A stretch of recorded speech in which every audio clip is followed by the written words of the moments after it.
It happened the night Dad was having a reunion with his old army buddies. I had just gotten back from studying in Belgium when he called me over to take care of a guide dog who had once made great contributions. His name was Snoopy. He'd been awarded first-class civilian honors and earned a reputation as a legend, but serious injuries eventually forced him into retirement. I was carefully looking after him, preparing to bring him to see Dad and his old friends. That's when Dad's sponsored student barged into the room with her parents right behind her. Before I could react, she slapped me hard across the face, sending me straight to the floor. She folded her arms and sneered at me. I knew Uncle was supporting another girl. Now do you believe me? She said, glaring at her parents. You little bitch, she snarled at me. Are you trying to steal his affection from me? I swear I'll beat you to death tonight. She and her parents began punching and kicking me, insulting and humiliating me. They beat me so badly I collapsed to the floor, gravely injured, on the verge of death. Snoopy, already old and frail, dragged himself over to protect me, and they beat him to death right in front of me. Then, as if nothing had happened, they made dinner, and she proudly presented it to Dad. Uncle, I made something delicious just for you, she said sweetly. Snoopy wasn't just a guide dog. Back in his prime, he'd dug out over 100 survivors with nothing but his paws in disaster zones. Ultimately, he was awarded first-class civilian honors for his heroic contributions, but due to the severity of his injuries, he was forced to retire. Dad raised him personally. After retirement, he brought Snoopy home and treated him like family, more than family, honestly. To Dad, that dog meant more than his own life. Ever since I was a kid, a group of Dad's old military buddies, mostly gray-haired men in crisp suits, would fly in from all over the states every year, just to see Snoopy. Once, a stray dog broke into our villa's garden and bit Snoopy. The very next day, the entire city launched a stray dog cleanup operation. One time Snoopy had nothing more than a cold and a cough, and Dad flew in one of the top vets from London, spending millions just to treat him. In fact, I once got scolded just for playing too rough and sitting on Snoopy's back. Dad made me kneel and apologize to Snoopy,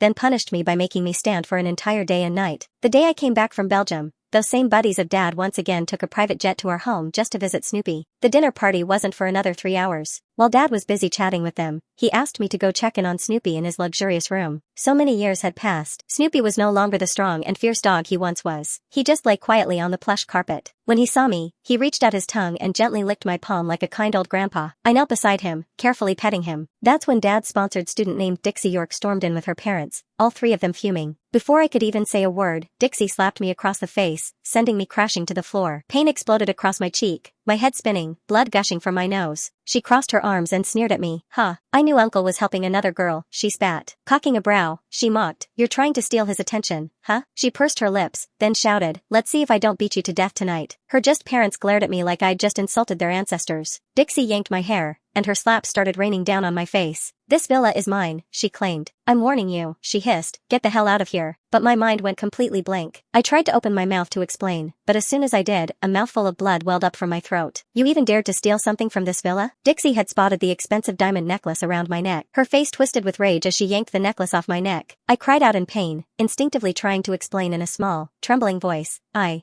didn't steal it. Dixie held the necklace up in her hand, towering over me with a look of superiority. A cold, mocking smile played on her lips as she snapped, this necklace? I saw it in my uncle's glass cabinet the last time I was here. Her eyes glanced at the jewelry. This must have been something he planned to give me. If you didn't steal it, she said with narrowing eyes, then why was it around your neck? I opened my mouth to explain, but before I could say a word, her mother slapped me hard across the face. In an instant, blood burst from my lips. I couldn't help but let out a scream that tore from deep within me. Dixie sneered, TCH. It's already bad enough that you're leeching off my uncle's money. Her lips curled as she glared at me like I was shameless. Now you've got the nerve to steal from his villa too? Even if I beat you to death right here, she whispered, do you really think my uncle would care? Right in front of me, she slipped the necklace into her own purse. Funny thing was, she was the one who used to be a scholarship student from the mountains. She couldn't even afford her tuition. It was Dad, during an inspection trip out to those rural areas, who saw her and took pity. He offered to sponsor her all the way through university. But over the years, she's been taking advantage of Dad's generosity, spending the money meant for her education on food, parties, and luxury, buying designer bags and clothes worth tens of thousands. On her 19th birthday, she drove the $1 million luxury car Dad had given her while drunk and ran someone over, leaving them critically injured. Later, she begged Dad, crying and begging for forgiveness. It was me over and over on the phone who convinced Dad to give her another chance. I never imagined that the underprivileged girl I'd once fought so hard to help would turn out to be this cruel and arrogant. I lay there on the floor, struggling in a pool of blood, as Dixie and her parents kicked and punched me. That was when Snoopy, despite his weak and battered body, finally reacted. He rushed to my side, standing between me and them. He bared his teeth, growling at the Yorks. At that moment, I saw the same fearless spark in Snoopy's eyes that I remembered from before. It was just like years ago when he went days without food or water,